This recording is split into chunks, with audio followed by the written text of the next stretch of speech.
Alors nous sommes de retour au Studio 26 pour poursuivre notre journée consacrée à la santé et à l'avenir de la profession infirmière. Nous avons le plaisir d'accueillir Aurélie Jochot. Bonsoir. Merci infiniment d'être venue. Je rappelle que vous êtes infirmière en hématologie à l'hôpital Saint-Antoine et que vous êtes relais santé de Nathalie Arthaud pour Lutte ouvrière. Tout à fait. Je rappelle pour ceux qui nous rejoignent que la journée est organisée par 6 associations infirmières, l'Amphide, le CEFIEC, l'UNAIBOD, le SNIBO, la NPDE et la FNESI.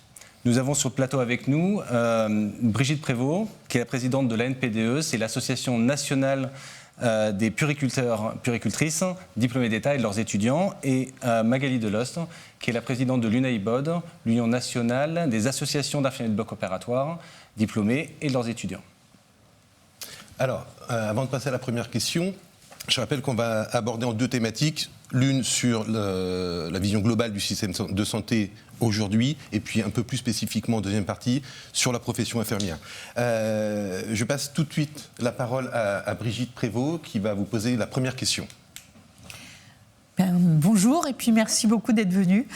Vous êtes infirmière, et je trouve que c'est très intéressant que vous puissiez représenter aussi, politiquement en tout cas, notre profession, et d'être investi à ce niveau-là. Donc je voulais vous demander ce que vous pensez aujourd'hui de notre système de santé et qu'est-ce que vous proposez pour ce système de santé qui nous semble à bout de souffle. Donc, allez-y. Moi, je suis d'accord. Je pense que le système de santé aujourd'hui, il est catastrophique.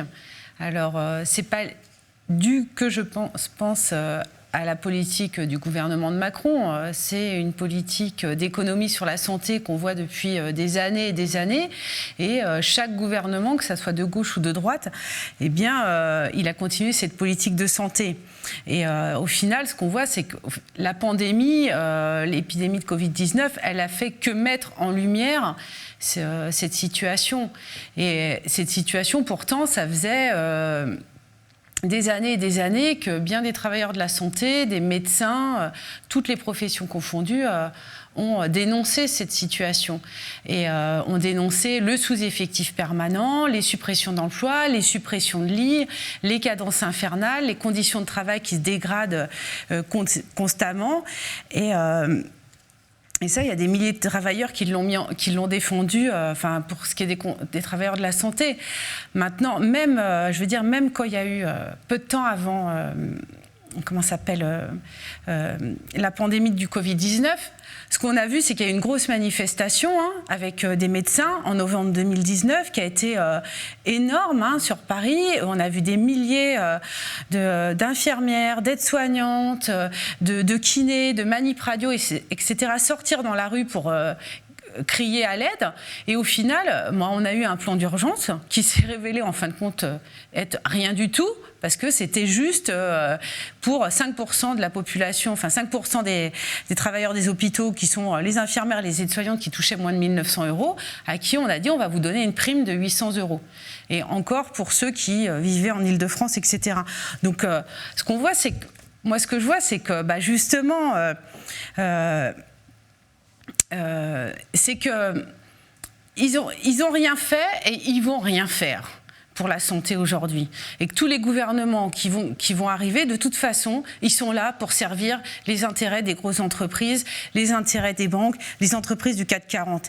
Et même si aujourd'hui, ça c'est le constat que je fais qu'on fait aussi, parce que d'ailleurs, il y a quand même plein de collègues infirmières qui préfèrent quitter l'hôpital, fuir l'hôpital, parce qu'elles avaient l'espoir qu'au moins cette pandémie, il y aurait une prise de conscience de la part du gouvernement. Et ce qu'on voit, c'est qu'il n'y en a pas eu, et qu'au final, ils préfèrent fuir.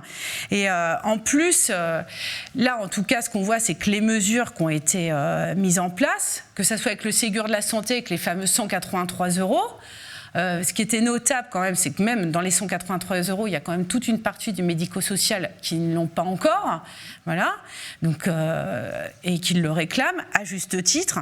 Et puis en plus, ce qu'on voit, c'est que même pour les avoir, les 183 €, eh ben, il a fallu on nous a dit au début, ah non, mais dans le cadre du plan de financement de la sécurité sociale, vous ne pourrez pas les avoir avant janvier 2021 et après mars 2021. En fin de compte, il a fallu la deuxième vague pour que même Macron prenne la parole pour dire non, mais attendez, on va pouvoir avancer ces fameux 183 € et vous les toucherez tous avant décembre 2020, pardon, excusez-moi. Et en fin de compte, ce qu'on voit, c'est que de toute façon, tout ça, c'est une histoire de rapport de force, c'est une histoire de... ils vont pas...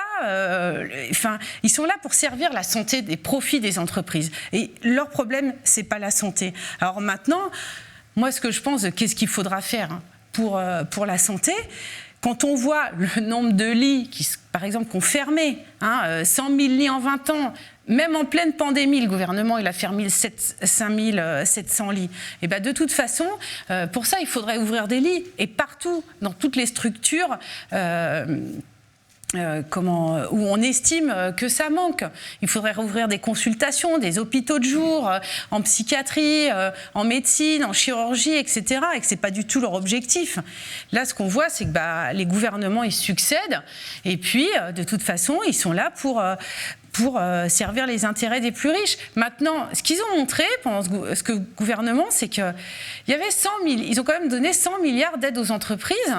Bon, ça prouve que de l'argent, il y en a. Quand Macron, il avait dit, je ne sais plus si c'était une infirmière ou une aide-soignante, il n'y a pas d'argent magique, la preuve qu'ils en ont trouvé pour les entreprises. Et on doit trouver les mêmes sommes pour les hôpitaux. Et voilà, déjà. Alors, je rebondis sur ce que vous avez dit, notamment par rapport à la crise. Vous pensez que le gouvernement n'a pas pris la pleine mesure de la crise et que le Ségur n'a pas répondu aux attentes des soignants ? Ah non, mais le Ségur, il a répondu à rien du tout. La preuve, les soignants, ils continuent de partir. Parce que ce qu'ils ont vu dans le Ségur, c'est une véritable mascarade. Certes, il y a eu les 183 €, mais après, il y a eu des revalorisations salariales en fonction de la profession et en fonction de l'ancienneté. Et il n'y avait plus qu'une personne sur 3 qui était touchée par ces revalorisations. Les Ségur, c'était au final pour diviser les travailleurs. Je donne à certains un peu, d'autres rien du tout, et d'autres un petit peu plus. Mais c'était ça leur objectif avec le Ségur. C'est pas du tout de répondre aux problèmes. Là, aujourd'hui, ce que les soignants demandent, et ce que demande l'ensemble de la population, c'est certes des salaires qui augmentent, mais aussi avoir des effectifs supplémentaires, soignants, techniciens, dans toutes les professions. Là, ça manque à l'hôpital. Et ça, ils ne le font pas. Ils n'auront pas répondu avec le Ségur. Les gens, ils ont été blousés par ces Ségur de la santé. On s'est rendu compte avec cette pandémie que le système de santé français avait un certain nombre de forces et de faiblesses. Magali, pardon. Pas de souci. Je vous invite à poser votre question. C'était sûr. Bonjour, merci beaucoup d'avoir répondu présente. Je suis ravie de vous rencontrer.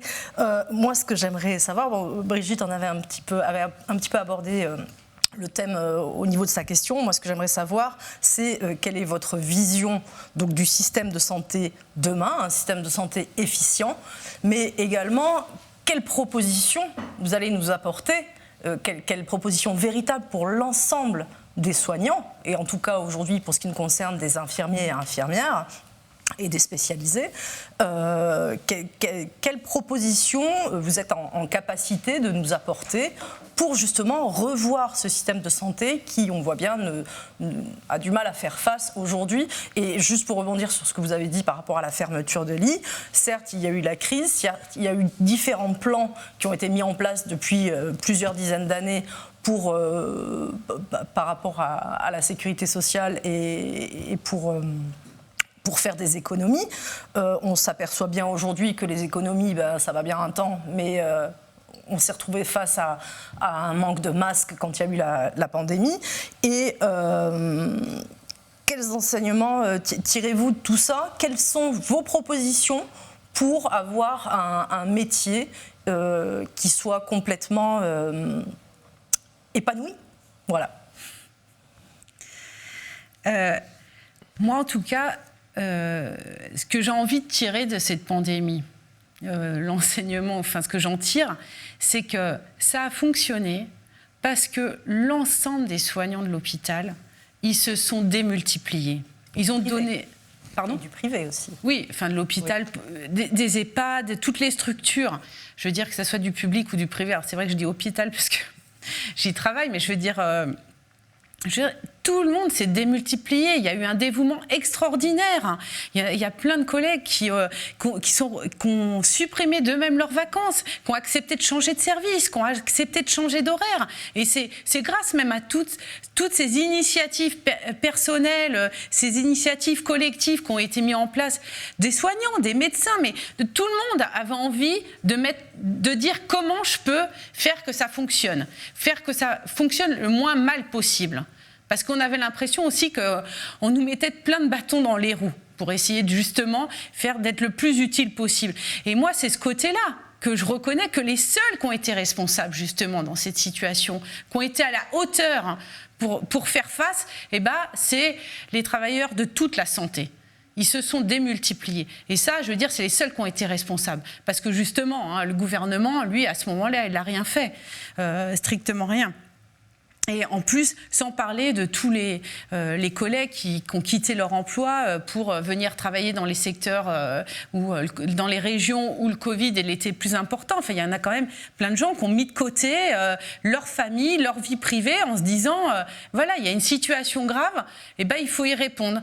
D'ailleurs, c'est pour ça que plein de collègues aujourd'hui font le choix de fuir, que ce soit les EHPAD, les hôpitaux, les cliniques, parce que justement, ils n'ont pas eu cette reconnaissance par rapport à tout ce qu'ils avaient donné.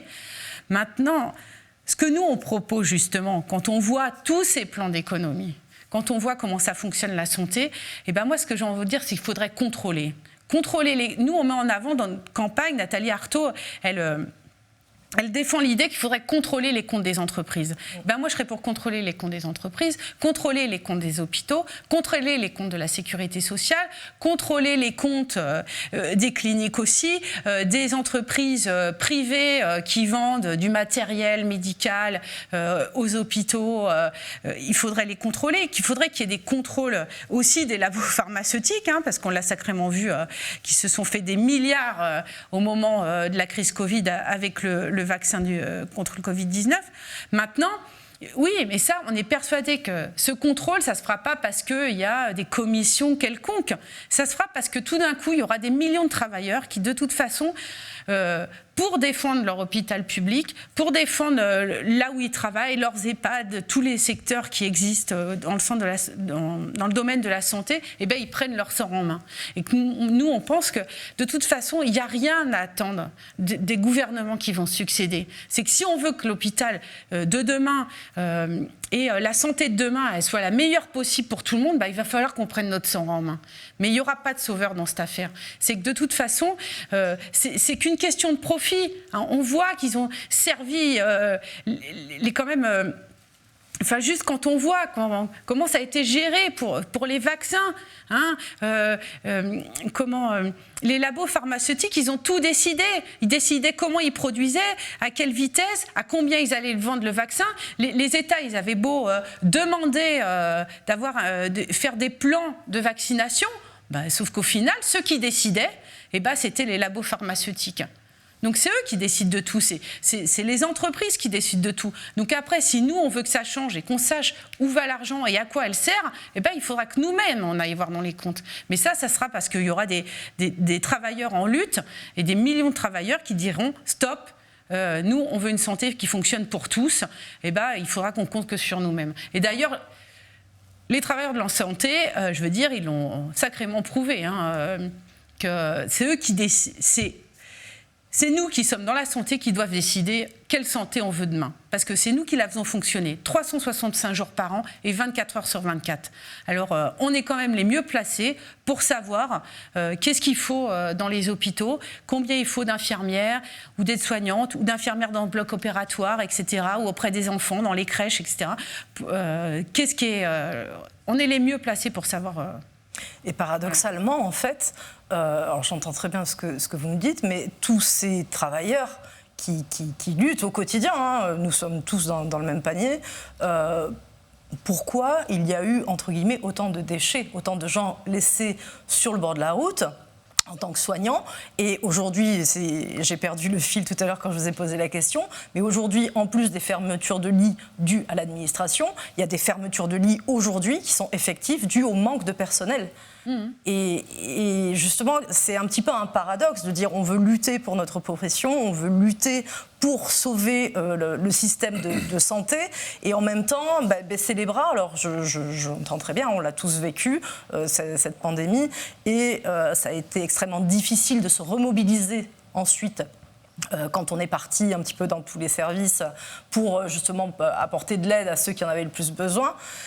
Mais aujourd'hui, je trouve qu'il y a énormément de soignants qui ont baissé les bras. Et quelle serait un petit peu votre position pour nous dire qu'il faut continuer à lutter et il faut continuer à porter haut les métiers de la santé?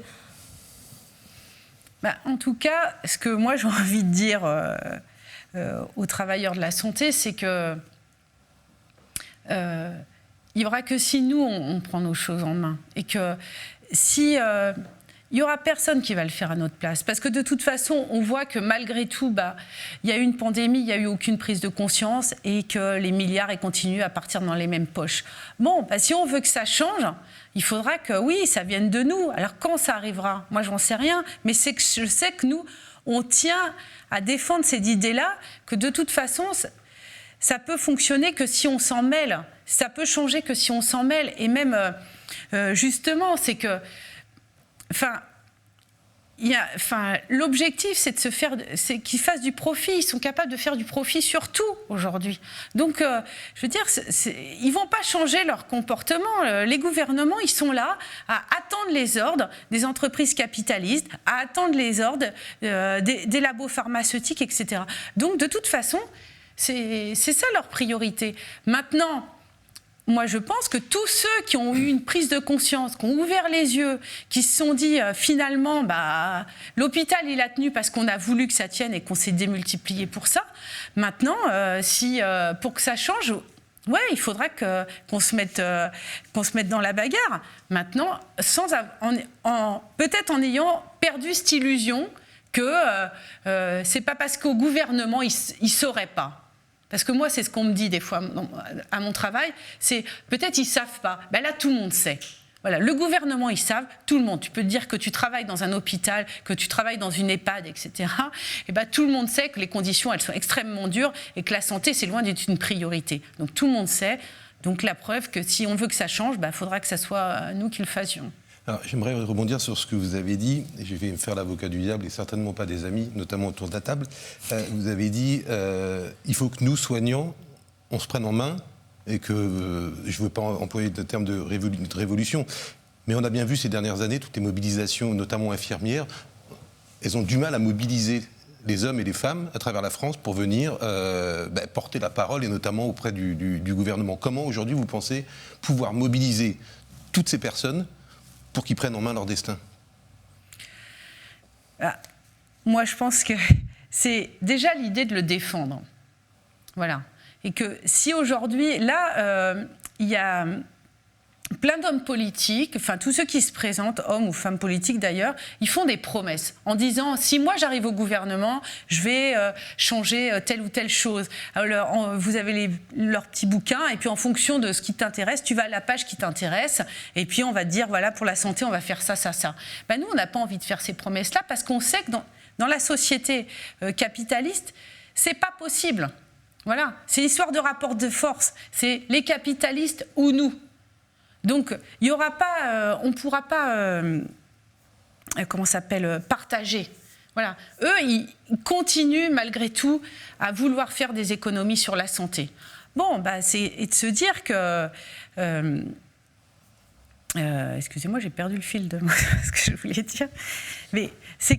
On ne peut pas se permettre de faire d'économies sur la santé. Oui, sauf que je le fais. Mais c'est que Oui, pardon. Non, je vous en prie, comme vous étiez un peu perdu. Moi, j'avais une question tout à l'heure par rapport à contrôler les comptes. Alors, vous avez dit des cliniques, des hôpitaux, enfin, du monde de la santé. J'entends, mais j'aimerais savoir pourquoi et vers où ça peut aller. Mais c'est surtout contrôler les comptes des entreprises. C'est pourquoi ? C'est pour financer votre programme santé ? Mais c'est pour savoir où va l'argent. Parce qu'aujourd'hui, on nous dit pour la santé ou pour tout, hein, oui, il n'y a pas d'argent. Mais moi, ce que je vois, c'est que là, il y a quand même des entreprises qui ont annoncé en 2021 137 milliards de profits. Bon, et 137 milliards, tout cet argent-là, il pourrait être utile à autre chose que d'aller dans les comptes en banque de quelques milliardaires. Et que cet argent-là, il doit servir pour ce qui est utile pour l'ensemble de la population. Et contrôler les comptes, ça veut dire quand on nous dit oui, on est obligé, on est obligé de faire des économies sur tel hôpital, sur tel service, etc. D'expliquer pourquoi. Où ça va ? Moi, dans l'établissement où je travaille, ils sont en train de faire le siège de l'assistance publique des hôpitaux de Paris. Un magnifique bâtiment. Magnifique. Mais tout le monde dit, mais il est magnifique ce bâtiment. Mais ils l'ont trouvé où, l'argent ? Et il y a quand même plein, je discutais l'autre jour avec un réanimateur qui m'a dit, mais ce bâtiment, moi je préférerais qu'il soit rempli de lits de soins de suite, parce que ça manque à la PHP. Voilà, c'est que quand je dis il faudrait contrôler, c'est parce que ce serait légitime de savoir où va l'argent. Parce que si on ne sait pas où ça va cet argent-là, on nous fait croire Monts et merveilles. Aujourd'hui, on dit à des travailleurs qu'on est obligé de les licencier, qu'on aille voir dans les comptes. Pourquoi on est vraiment obligé d'être licencié ? C'est comme aujourd'hui, quand vous allez chez votre médecin qui vous annonce que vous avez une maladie grave, vous demandez à avoir d'autres informations, vous allez demander un autre avis, etc. Et là, c'est pareil. Pourquoi on devrait faire confiance ? On nous dit qu'il n'y a pas de budget. Moi, j'en sais rien s'il n'y a pas de budget. Et c'est que, voilà. Après, justement, quand on verra... Quand on contrôlera ces comptes, justement, après, les travailleurs là où ils sont, et essentiellement les travailleurs de la santé concernant les hôpitaux, les EHPAD ou toutes les structures, ils pourront savoir qu'est-ce qu'ils font de cet argent et à quoi elle sert. Et peut-être qu'elle sert à autre chose, justement. On va poursuivre sur une thématique qu'on n'a pas encore abordée et qui est une préoccupation des soignants dont vous faites partie, c'est la vulnérabilité. Je passe la parole à Brigitte Prévost. Alors, vous savez qu'il y a des besoins dans la population et en particulier sur les personnes vulnérables. Alors, on entend beaucoup parler des personnes âgées, les anciens, un peu moins des enfants, pour dire quasiment pas. Or, ce sont les adultes de demain. Vous parlez d'hospitalisation, vous parlez de milieu hospitalier. Moi, je vais peut-être ouvrir parce que je suis dans l'extra-hospitalier. Et je trouve qu'effectivement, on peut fermer des lits s'il y a une HAD, une hospitalisation à domicile qui se développe et qui est à la hauteur des réponses des besoins. D'accord ? Pour les enfants, vous parlez des crèches, les modes d'accueil, il y a tout ce qui est PMI. On voit qu'il y a une mortalité périnatale qui stagne et qui est même en train d'augmenter. C'est-à-dire que les moyens qui sont mis en place aujourd'hui ne répondent pas, en tout cas, aux besoins de la population, puisqu'on n'arrive pas aujourd'hui à en trouver l'origine. C'est en cours de recherche. Il y avait déjà eu un premier rapport de la Cour des comptes qui nous pointait ça.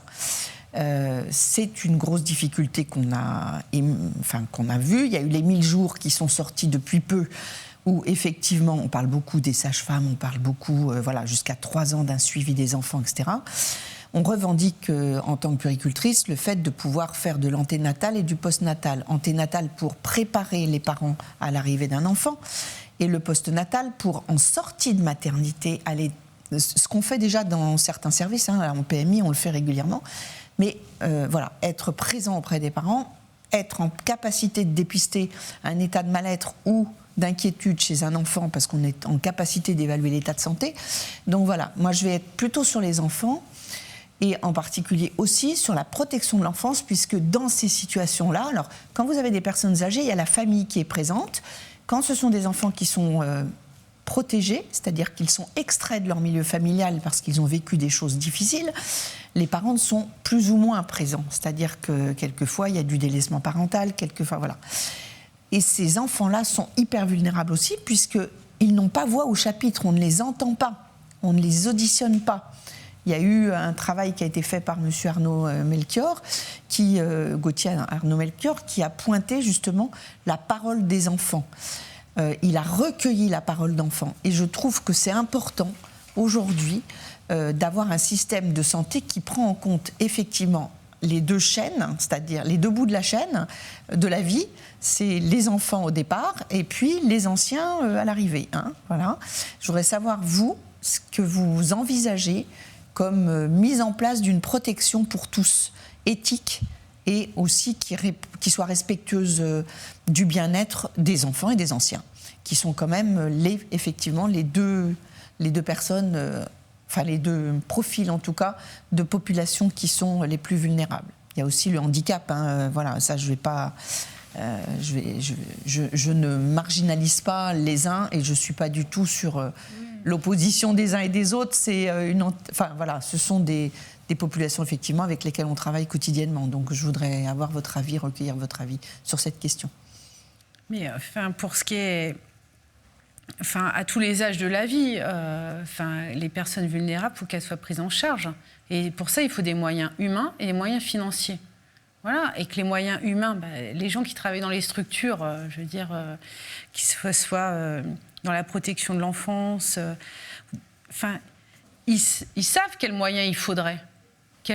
S'il faudrait plus d'infirmières, plus de puéricultrices, plus d'assistantes sociales, plus d'éducateurs. Ça, mais c'est que les structures, en fin de compte, elles n'existent pas. Plus de juges pour enfants aussi. Oui, mais c'est parce que de toute façon, l'objectif, c'est tout ça. On n'a pas un objectif de se dire il faut soigner la population et de répondre à tous ces besoins-là. Et que ça serait une priorité. Voilà. Mais sauf que là, on s'oppose au mur de l'argent. On s'oppose de dire voilà, il n'y a pas de moyens financiers qui sont mis et donc de fait derrière pas de moyens humains. Et il est là le problème, c'est que après tout ça, moi je pense qu'il faut que les moyens humains et financiers y soient mis, voilà, et en se basant sur justement les gens qui travaillent dans ces structures-là, dans tous les gens qui s'occupent des enfants, qui s'occupent des handicapés. Moi j'ai une de mes collègues, sa sœur est handicapée. Il n'y a pas de structure adaptée à son handicap actuellement. Bon, c'est un problème pour ces enfants-là, et puis c'est un problème aussi pour les parents qui se demandent comment ils vont pouvoir gérer leurs enfants. Voilà, mais on laisse tomber les gens. C'est pas leur problème, c'est pas le problème de la société. La société capitaliste, elle n'est pas là pour répondre à ça. Si demain ça devient rentable, eh ben ils vont le faire. Voilà, c'est ça. C'est qu'une histoire de rentabilité. Mais pour eux, il faut que derrière, il y ait de l'argent et que ça soit... C'est ça, cet objectif. C'est comment je peux faire de l'argent. Et d'ailleurs, là, on l'a vu, avec les personnes âgées, avec le livre Les Fossoyeurs qui est sorti dernièrement, où tout d'un coup... sauf que le gouvernement, il a fait mine de découvrir la situation, alors que ça fait quand même des années qu'on sait comment ça se passe dans les EHPAD et qu'il y a des grèves dans ces EHPAD, que le personnel dénonce ça, que les familles dénoncent ces situations de maltraitance institutionnelle, parce qu'il y avait encore un reportage... en 2018, qui montrait qu'il y avait 4,22 € pour faire 4 repas par jour dans une EHPAD. Ça montre bien, c'est parce que c'était rentable. Voilà. Et c'est que le fonctionnement de la société dans laquelle on vit, et c'est ça qui est dramatique, c'est que ce n'est pas un objectif de soigner les gens et de mettre la meilleure santé pour tous et la meilleure protection pour tous. Non, ça, ce n'est pas leur problème. Voilà. Mais que là, on l'a vu, où les EHPAD, quand c'était tellement rentable qu'ils appellent ça l'économie argentée, la silver economy, l'or gris, tellement c'est rentable. Voilà, c'est le nouvel investissement. C'est des investissements à 10-12% de dividendes pour les actionnaires. Voilà, c'est aussi rentable que d'avoir un supermarché et de produire des petits pois ou des sardines. Voilà. Est-ce que je peux ? Moi, j'ai juste une question. Alors, je suis tout à fait d'accord avec vous. Bien évidemment qu'il faut absolument qu'on remette en place des moyens pour justement, par rapport à toutes ces personnes en vulnérabilité et à chaque époque de la vie. On n'a pas parlé non plus de la maladie mentale, de la santé mentale, mais enfin, ce sont aussi des gens qui sont en difficulté. On est OK, il faut des moyens, mais on les trouve où aujourd'hui ? Alors qu'on a une dette qui va s'étaler sur mes enfants et mes petits-enfants, voire peut-être même plus, où on trouve cet argent pour remettre la santé au cœur de nos problématiques? Je vais vous dire, dans les profits des entreprises. Il faudrait taxer les entreprises. C'est que de toute façon, qu'on aille prendre l'argent, qu'on aille prendre l'argent sur les profits des entreprises. Parce que là, on nous parle de dette. Alors ça, on nous le sort à nous, la dette. Mais les 100 milliards de plan de relance qu'on a fait au moment de la crise du Covid, qui est partie essentiellement dans les poches des grosses entreprises, là, on ne nous a pas parlé de dette. Mais nous, la dette, on nous la ressort à chaque fois pour qu'on se serre la ceinture. Et que surtout, on ne mette pas en avant nos propres intérêts. Et de se dire qu'aujourd'hui, là, ce qui pêche pour la santé, que du coup, on se dise, non, c'est pas possible. On ne pourra pas avoir la meilleure santé. Si, moi je pense que c'est possible d'avoir la meilleure santé pour tout le monde, du berceau jusqu'à la personne âgée. Et ça, c'est une possibilité, mais pour ça voudra dire prendre l'argent là où il est. Parce que justement, même les entreprises, elles se sont enrichies en plus avec l'argent public. Alors, et moi, j'ai une question sur... Vous avez dénoncé, et j'entends, les problématiques en EHPAD, les problématiques de la gestion des enfants et de leurs familles, les hôpitaux et les conditions de travail. Comment vous expliquez aujourd'hui que vous, en tant que professionnel de santé, vous le dénonciez depuis des années, on a suivi vos grèves, et que la population, finalement, elle a toujours confiance au système de santé ? Parce qu'ils savent que les gens, ils peuvent faire confiance à ceux qui y travaillent et qu'ils les côtoient en permanence et qui se disent, de toute façon, il y a quand même plein de reportages qui montrent que, oui, les gens, ils sont dévoués et encore plus, ils l'ont encore plus montré pendant la pandémie. Et maintenant, il y a quand même plein de... même à la sortie de la crise de la pandémie, il y a quand même une grosse manifestation en juin 2020 où il y a quand même plein de gens qui n'étaient pas des hôpitaux qui continuent à venir pour dire ouais, l'hôpital public, la santé, notre santé à nous, à nos enfants, etc. Eh bien, on tient à la défendre. Et ce qui s'est passé, c'est inacceptable. Voilà. Merci beaucoup pour toute cette partie sur la vision du système de santé. Maintenant, j'aimerais qu'on aborde plus précisément votre métier, en fait. Déjà, vous parlez avec beaucoup de cœur sur le métier infirmier, la formation, l'évolution des carrières, l'attractivité et la fidélisation. Et pour cette première question, je passe la parole à Magali Delosque. Alors, c'est un petit peu compliqué puisqu'on parle entre nous, entre infirmières.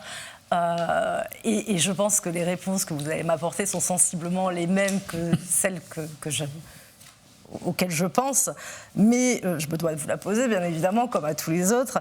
Quelle est votre perception de l'infirmière, de notre cœur de métier aujourd'hui, et comment percevez-vous l'infirmière de demain ?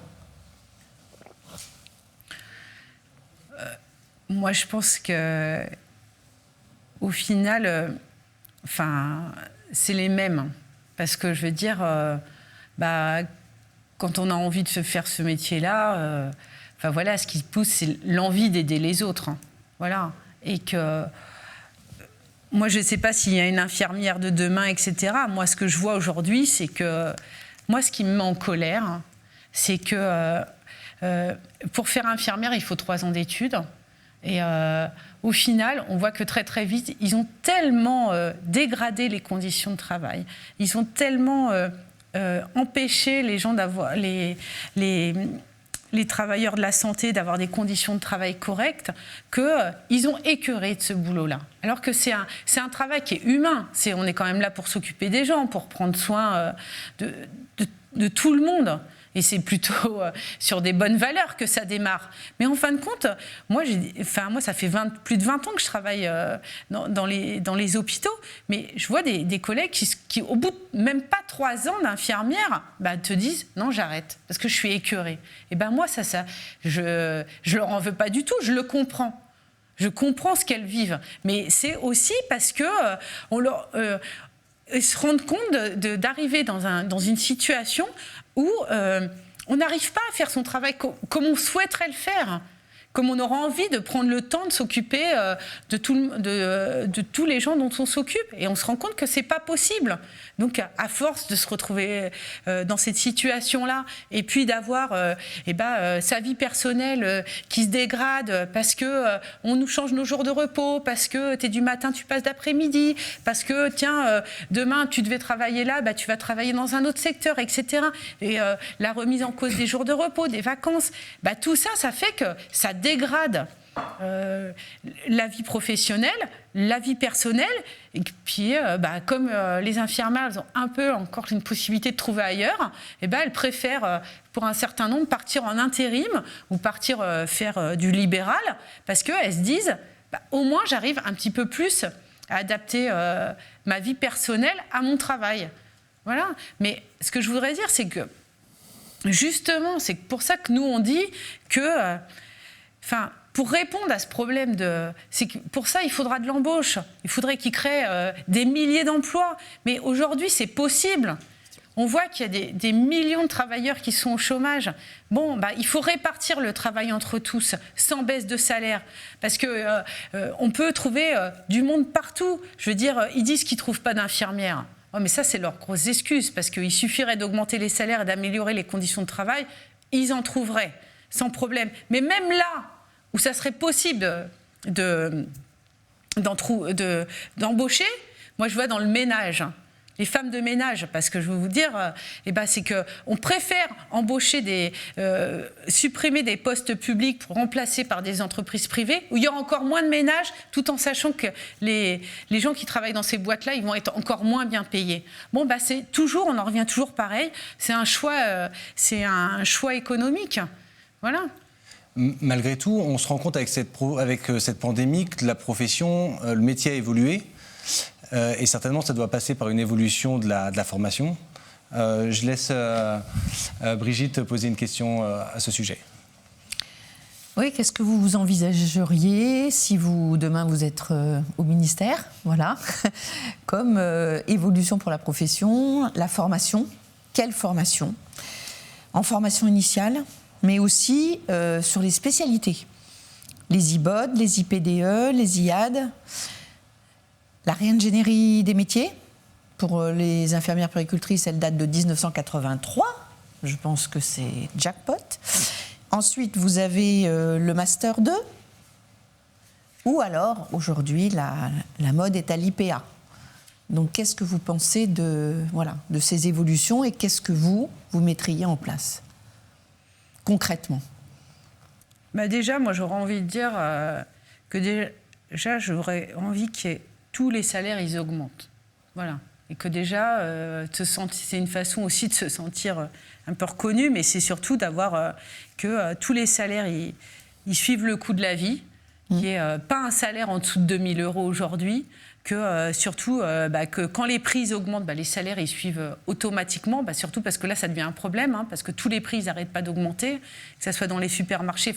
Moi je veux dire, dans mon milieu de travail, tout le monde ne parle que de salaire et d'augmentation des prix, d'augmentation de l'énergie avec l'essence, ça pose un problème, parce qu'il y a des collègues qui habitent de plus en plus loin, donc qui viennent en voiture et qui sont obligés de mettre encore plus d'argent dans leur voiture pour pouvoir venir travailler.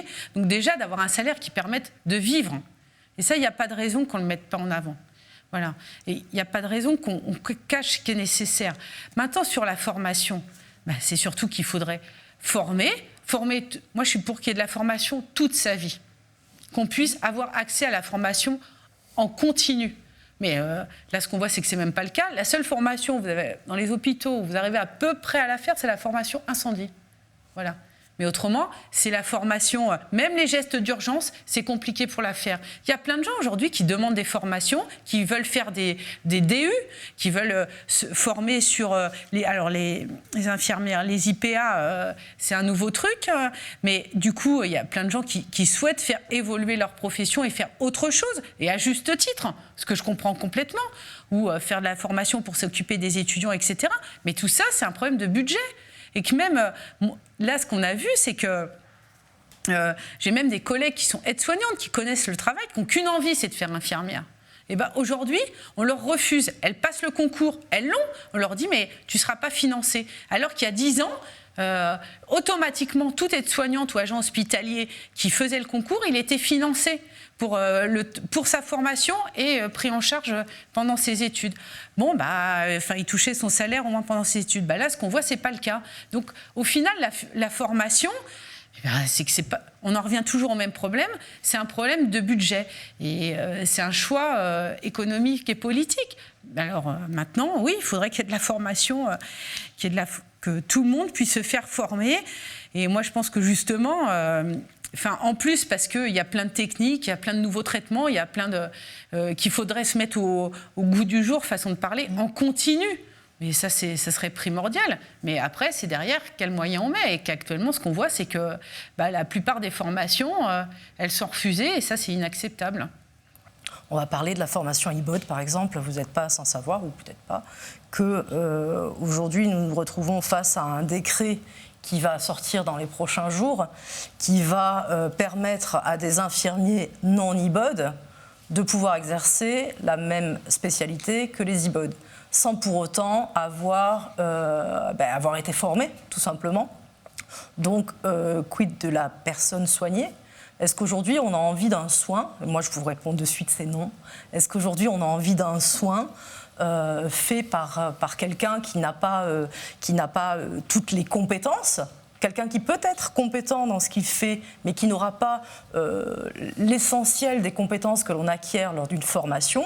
Et est-ce que vous ne pensez pas que la formation, en tout cas pour les spécialités, devrait être obligatoire pour exercer dans certains services, tout comme j'imagine qu'en oncologie, si demain vous me mettez en oncologie, je serai quand même bien embêtée.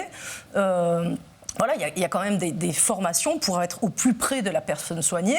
Donc, ma question, voilà, pour faire court, ne pensez-vous pas que, justement, dans cet aspect formation, il faut une obligation de formation pour exercer auprès de la personne soignée ? Moi, ce que je sais, c'est qu'il y a quand même plein de gens, je ne sais pas s'il faut que ça soit obligatoire, mais... En tout cas, ce que je sais, c'est qu'il y en a plein qui le demandent, parce que dans les blocs, il y a aussi des infirmières diplômées d'État et qui demandent à pouvoir avoir cette formation. Mais on leur refuse, parce qu'on leur dit, parce que voilà, c'est soit elles se la financent elles-mêmes, ou autrement c'est tant pis. Et c'est pas parce qu'elles le veulent pas, c'est parce qu'on ne veut pas les financer. C'est pas ce que j'ai dit. Moi, je vous demande juste, est-ce que vous... Admettons, demain, vous êtes au pouvoir. Est-ce que vous pensez qu'il faut une obligation, c'est-à-dire qu'ils n'auront même pas le choix au niveau des établissements ou au niveau des entreprises, leur imposer, faire une loi pour leur imposer que toute personne qui sera à côté d'un enfant, à côté d'une personne avec un handicap ou au bloc opératoire, ou tout comme les anesthésistes l'ont fait, les IAD l'ont fait il y a quelques années, une obligation de formation pour être au plus efficient auprès de la personne soignée. Il faut, je crois, aujourd'hui remettre il faut remettre la personne soignée au centre de la santé. Voilà. Puis surtout donner des soins sécures. Nous, on a, par exemple, les infirmières, aujourd'hui, elles n'ont plus aucune formation depuis 2009 en pédiatrie, mais zéro. Il n'y a plus de module, sauf si la personne veut d'elle-même faire un stage d'1 mois pour affiner son projet professionnel et peut-être s'orienter après sur la spécialité puéricultrice. Tout comme pour le bloc opératoire, les stages ne sont pas obligatoires. Donc Voilà. Donc après, les personnes qui sont financées, c'est celles qui passent directement, qui peuvent être financées, attention, c'est celles qui passent directement d'infirmières, de l'IFSI, à l'école de puéricultrice. Elles peuvent demander effectivement à la région un financement. Mais sinon, c'est vrai que les financements des spécialités, en tout cas pour la puéricultrice, peut aller de la gratuité dans certains centres de formation jusqu'à 12 000 €.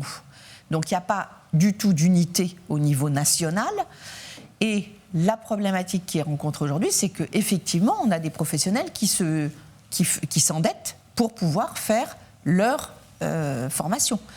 Donc, et en attendant, les infirmières qui sortent d'IFSI et qui sont directement positionnées dans des services de pédiatrie quelquefois quand c'est de la réanimation néonatale, se trouvent en grande difficulté aujourd'hui et quittent parfois, à ce moment-là, leur profession parce que il y a eu des incidents indésirables et qu'on est en grande difficulté professionnelle. Donc c'est cette question que je voulais vous merci poser. Brigitte. On va être obligé de conclure. Pardon. Donc deux dernières choses, un petit état des lieux de notre échange. Donc aujourd'hui, financement, c'est faire la lumière sur les comptes des entreprises, des hôpitaux, des cliniques. Ça, on l'a entendu. L'autre chose, c'est de faire entrer les infirmiers et infirmières dans la gouvernance au niveau de la santé. Valorisation salariale, ça on l'a bien entendu. Je crois que tout le monde est d'accord. Et puis c'est surtout aussi permettre aux soignants de pratiquer et d'exercer leur métier dans les meilleures conditions pour éviter les fuites. Avant de vouloir engager des infirmières, c'est déjà les garder pour éviter les fuites. Voilà ce que moi j'ai entendu. Je passe la parole à Richard pour la conclusion. Une dernière question qui fait un peu qui chapeaute un peu tout ça. L'Organisation mondiale de la santé préconise un infirmier général au ministère pour conseiller différemment certainement le ministre. Qu'est-ce que vous en pensez ? Je pense que tout ça, c'est du blabla. C'est pour essayer de faire croire qu'il suffira de mettre la bonne personne au bon endroit pour que ça change. Et ça veut dire qu'on n'a pas compris dans quel système on fonctionne. Et que moi, je pense que dans la société capitaliste, il n'y a pas d'avenir pour la santé. Voilà. Et qu'on fera du rafistolage, comme ce qu'on fait aujourd'hui. Maintenant, c'est d'ailleurs pour ça qu'on se présente, et que Nathalie Arthaud, elle se présente pour dire de toute façon, il n'y aura pas de sauveur suprême. Les élections, ça ne va pas changer notre sort. Si on veut que ça change, il faudra que les travailleurs, ils comptent que sur eux-mêmes. Que ça soit pour que leur salaire augmente, pour que ça soit pour que leurs conditions de travail, etc., elles changent. Mais qu'il n'y a pas de raison qu'on se taise et qu'on ne mette pas en avant nos propres revendications. Et moi, ce que j'ai envie de dire, c'est que tous les jeunes qui demain ont envie de s'occuper des patients, qui ont envie de travailler dans la santé et qui sont écœurés, qui voient comment elle se passe, comment on gère la santé sous le système capitaliste, j'espère que ça va leur donner encore plus envie de se dire que ce système, il va falloir le changer. Parce que c'est inacceptable dans une société où il y a des milliards qui dégoulinent à un pôle de la société, que ces milliards-là, ils ne soient pas mis dans l'intérêt de tous, c'est-à-dire dans la santé, dans les écoles, dans ce qui est une nécessité pour l'ensemble de la population. Mais écoutez, ça sera le mot de la fin. Merci beaucoup Aurélie Jochot. Merci. Et merci à vous trois. Et merci. Il nous reste un direct à 17h30 avec la majorité présidentielle. Merci infiniment. Merci beaucoup de m'avoir reçu.